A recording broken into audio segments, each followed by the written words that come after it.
नमस्कार मित्रांनो, घरोघरी मातीच्या चुली या मालिकेच्या येणाऱ्या काही भागांमध्ये एक जबरदस्त असा ट्विस्ट आपल्याला पाहायला मिळणार आहे। आता वेश बदलून रणदिवेंच्या घरी प्रवेश करताच ऐश्वर्याला चकवा देत पहिल्याच भेटीत जानकी ही सुमित्राचे आशीर्वाद मिळवणार आहे। तर ऐश्वर्याचं तोंड काळं करून तिला चांगलंच तोंडावर पाडणार आहे। पहिल्याच भेटीमध्ये जानकी ही ऐश्वर्याची चांगलीच जिरवणार आहे। तर आता नक्की जानकी अवंतिका आणि सौमित्राच्या मदतीने कसा रणदिवेंच्या घरामध्ये प्रवेश करते आणि त्या ऐश्वर्याला धडा शिकवून नानांची कशा प्रकारे भेट घेते ते आजच्या एपिसोडमध्ये आपण बघूयात। तर मित्रांनो, हा व्हिडिओ त्यासाठी शेवटपर्यंत पहा। तर मित्रांनो, आत्तापर्यंत मालिकेत आपण पाहिलं होतं की ऋषिकेशचा नकार असल्यामुळे जानकी ही नानांना भेटायला जाण्यासाठी नकार देत असते, परंतु जेव्हा सौमित्र वहिनी तू पाठवलेल्या फराळाची शपथ आहे असं म्हणतो तेव्हा जानकीचाही नाईलाज होतो। आपल्या नानांसाठी सौमित्र अवंतिकासाठी ऋषिकेशने आखलेली लक्ष्मण रेषा ओलांडण्याचं ठरवते आणि ती रणदिवेंच्या घरी जाण्यासाठी तयार होते, परंतु इकडे आता ऐश्वर्या आणि आजीने सुमित्राचे कान भरवल्यामुळे सुमित्रा खूपच चिडते आणि ती स्पष्टपणे सौमित्राला सांगते, नानांची कितीही इच्छा असली तरीही मी त्या जानकीला माझ्या घरात पाऊल ठेवू देणार नाही।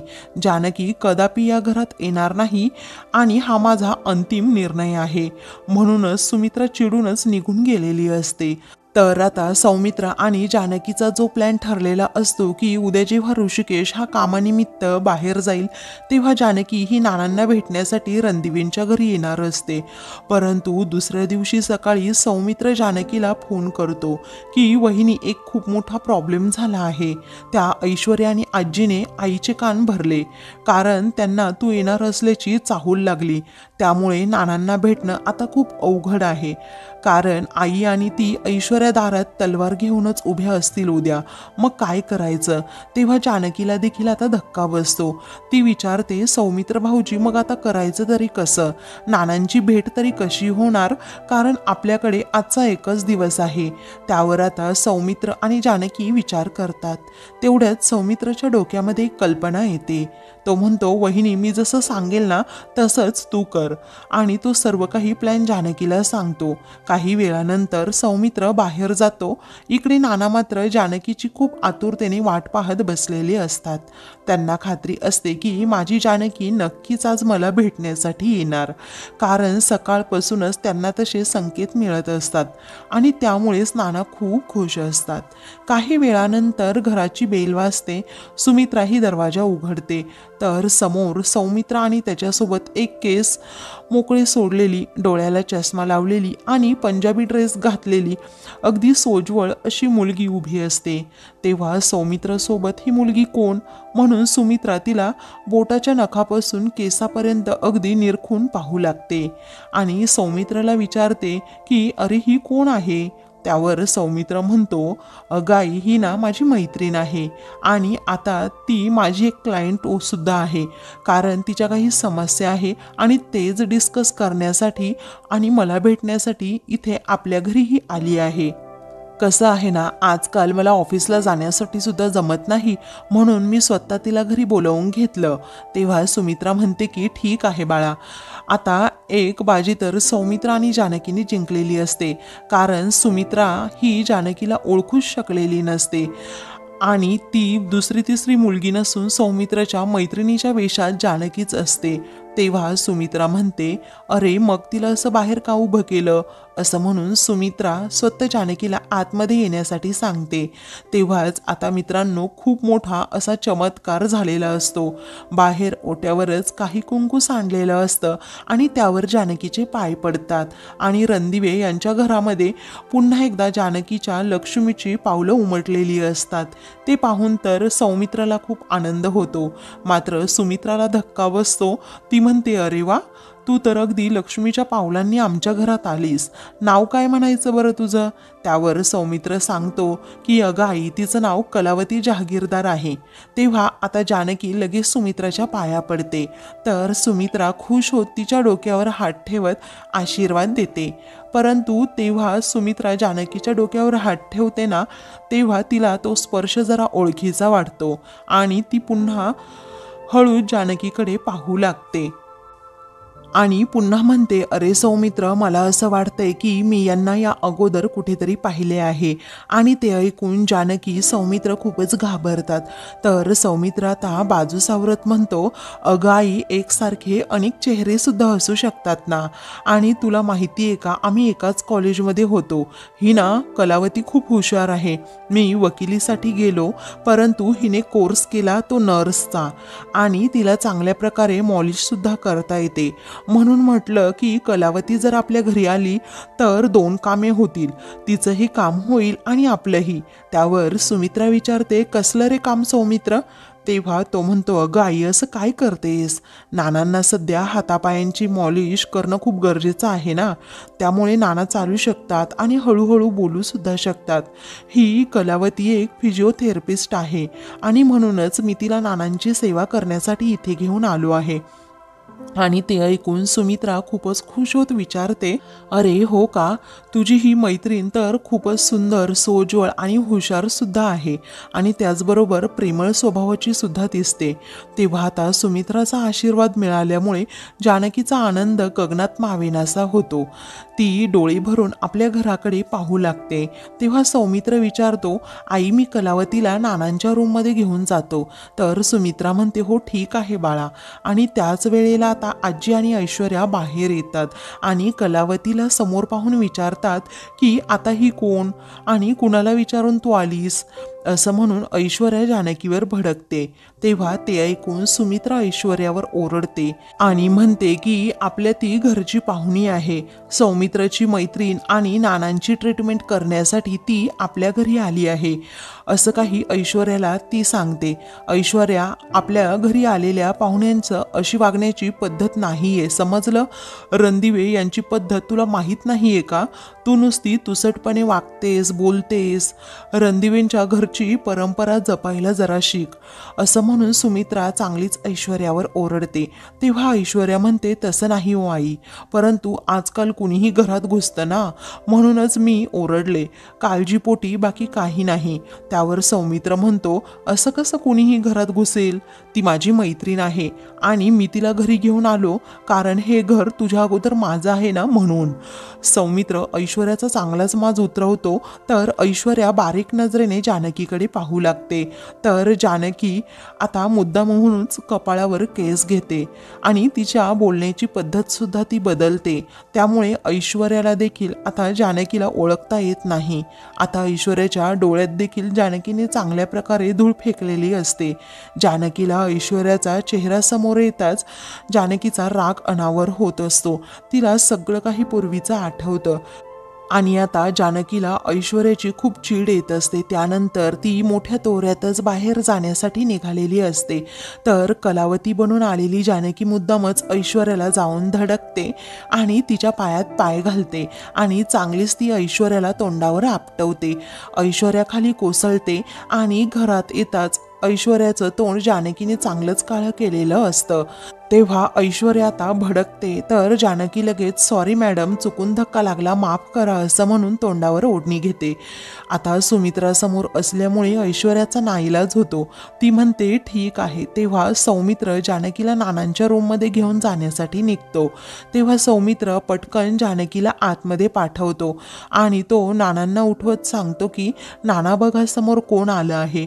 तेव्हा नाना समोर बघतात, परंतु नानासुद्धा अगोदर जानकीला ओळखू शकत नसतात कारण तिने आपलं पूर्णपणे रूप बदललेलं असतो. जानकी विचारते, नाना तुम्ही कसे आहात? जानकीचा आवाज ऐकून नानांचा आनंद गगनात मावेनासा होतो. तू आलीस जानकी, असं म्हणून ते खूप हसू लागतात. पहिल्यांदाच नानांच्या चेहऱ्यावर एवढा आनंद ओसंडून वाहत असतो.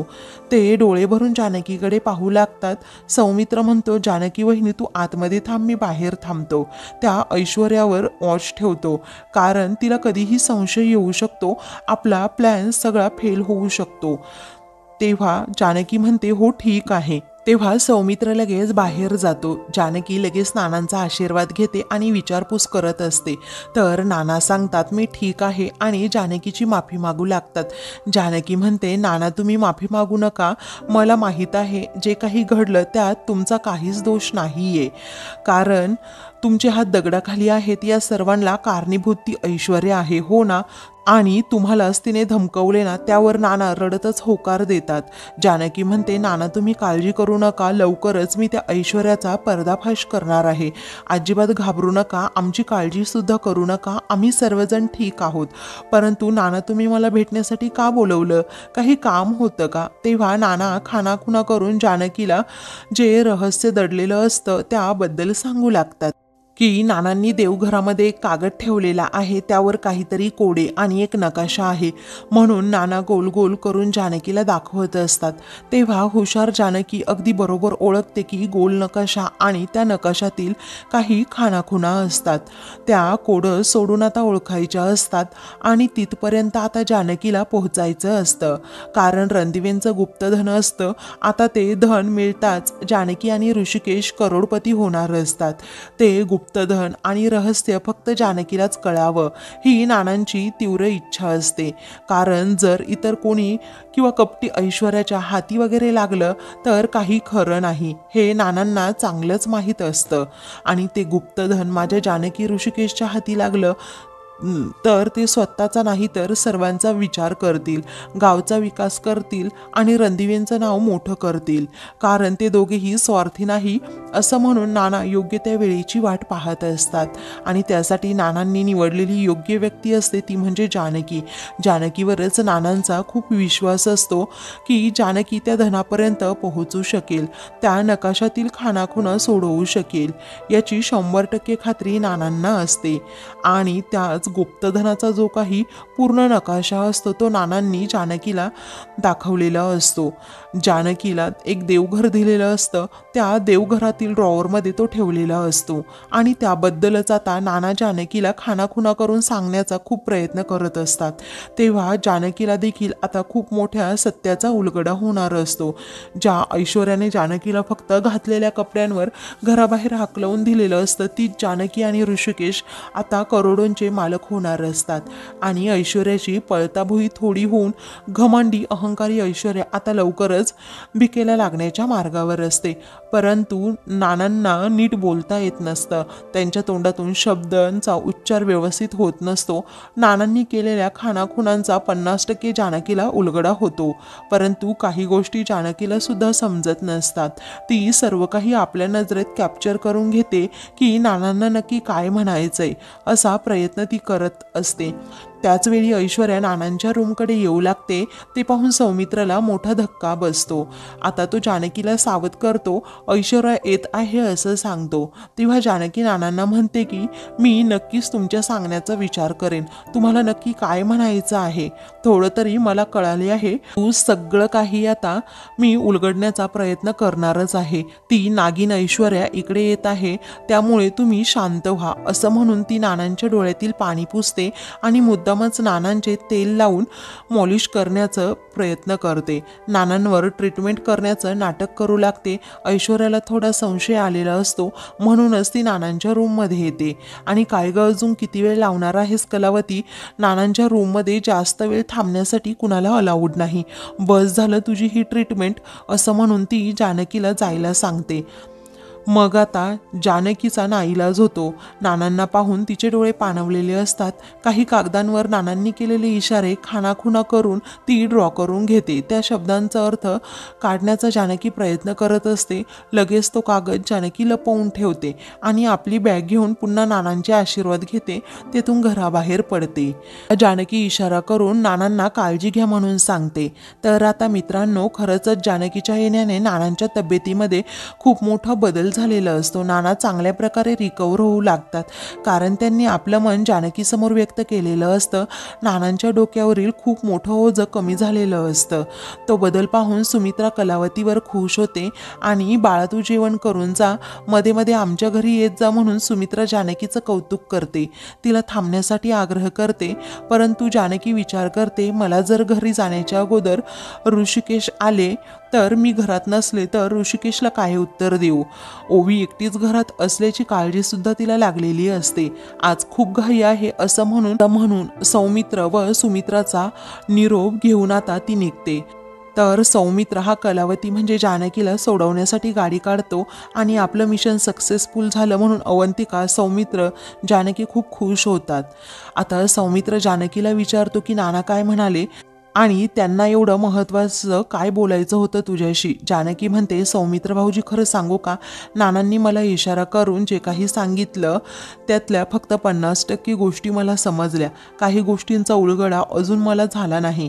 मी खूप प्रयत्न करत होते, परंतु काही गोष्टी मला उमगल्या नाही. आता फक्त आपल्याला त्या सत्यापर्यंत पोहोचायचं आहे. त्या रहस्यापर्यंत पोहोचण्याचा मी नक्कीच प्रयत्न करेल, पण मला थोडा वेळ हवा आहे. सौमित्र ठीक आहे असं म्हणतो. जानकी वहिनी, नानांच्या मनामध्ये जे काही रहस्य दडलेलं असेल, नानांना तूच ती योग्य व्यक्ती वाटली असेल, म्हणूनच नानांनी ते तुझ्याशी शेअर केलं.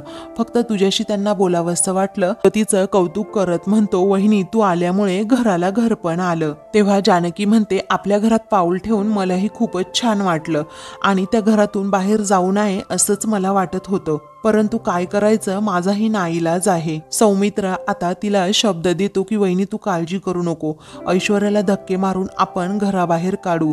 तुला आणि दादाला अख्ख्या गावासमोर निर्दोष सिद्ध करून वाजत गाजत पुन्हा आपल्या रणदिवेंच्या घरी घेऊन येऊ. आणि जर मी असं केलं नाही ना तर सौमित्र रणदिवे नाव नाही सांगणार. ऐश्वर्या स्वतःला खूप शहाणी समजते, परंतु आज आपण कमालीची हुशारी दाखवत तिलाच उल्लू बनवलं. तसंच ऐश्वर्याला उल्लू बनवत राहू आणि लवकरच तिचे काळे धंदे आहे ना ते सुमित्रा आईसमोर आणू, म्हणजे त्यांचेही डोळे उघडतील. सारंग सुद्धा ऐश्वर्याच्या प्रेमात गुरफटत चाललाय. वेळ निघून जाण्याच्या आत सारंगला सुद्धा सावध करायला हवं. तो तिच्या बळीचा बकरा बनेल. जेव्हा सत्यासमोर येईल ना सारंगचे सुद्धा डोळे उघडतील. पुढे जानकी सांगते, आपल्या कंपनीकडे लक्ष द्या, त्या ऐश्वर्या काहीही करू शकते. दिवसामध्ये सुद्धा आपण डुबून जाऊ शकतो. तेव्हा सौमित्र म्हणतो, मी उद्यापासून ऑफिसला जाण्याचा निर्णय घेतला आहे. हे ऐकून जानकी खुश होते. तेव्हा तो म्हणतो, बरं झालं जीवाची बाजी लावून तू आज नानांना भेटायला आलीस. मनावरचं एक ओझं हलकं झालं असं म्हणून सौमित्र तिचं खूप कौतुक करतो. काही वेळानंतर आता जानकी घरी जाते, परंतु ऋषिकेश अजूनही घरी आलेला नसतो. त्यामुळे जानकी काळजीत पडते. ऋषिकेशला फोन करण्याचा प्रयत्न करते, पण ऋषिकेश फोन उचलत नाही. जानकी घाबरते आणि तिला नानांनी जे काही सांगितलेलं असतं ते डोळ्यासमोर येऊ लागतं. जानकी देवघराकडे जाते आणि देवघरात इकडे तिकडे शोधू लागते. तिला तो ड्रॉवर दिसतो. ती ड्रॉवर उघडते. जानकीला त्या देवघरातील ड्रॉवरमध्ये एक कागद सापडतो आणि ती खुश होते. कागद खोलून पाहते, त्यावर एक नकाशा काढलेला असतो. आता नानांनी सांगितलेल्या काही शब्दांचा, इशारांचा तिला उलगडा होतो. तो गोल म्हणजे हा नकाशा आहे. तो पूर्णपणे आता तिला समजून घ्यायचा असतो. त्या गुप्तधनापर्यंत तिला पोहोचायचं असतं. अर्धी बाजी तर जानकीने जिंकलेली असते, कारण नानांनी सांगितल्याप्रमाणे त्या नकाशापर्यंत ती पोहोचलेली असते. मित्रांनो, आता जानकी तो नकाशा समजू शकेल का? नानांनी जानकीवर जो काही विश्वास दाखवला आहे तो विश्वास खरा ठरवत त्या गुप्त धनापर्यंत ती पोहोचू शकेल का, हे पाहणं रोमांचक ठरेल. अशाच मालिकेंचे पुढील भाग पाहण्यासाठी चॅनलला सबस्क्राईब करा.